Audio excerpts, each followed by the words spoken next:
শিক্ষা খাতে জিডিপির ৫% বরাদ্দ করতে চায় সরকার বলে জানিয়েছেন প্রাথমিক ও গণশিক্ষা প্রতিমন্ত্রী ববি হাজ্জাজ।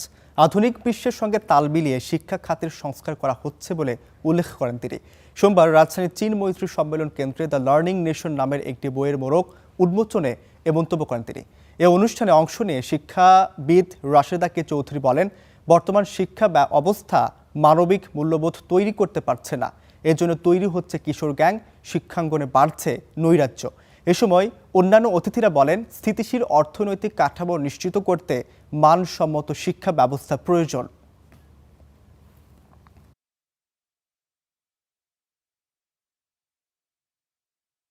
মানবিক মূল্যবোধের জায়গায় আমরা কোথায় চলে গেছি?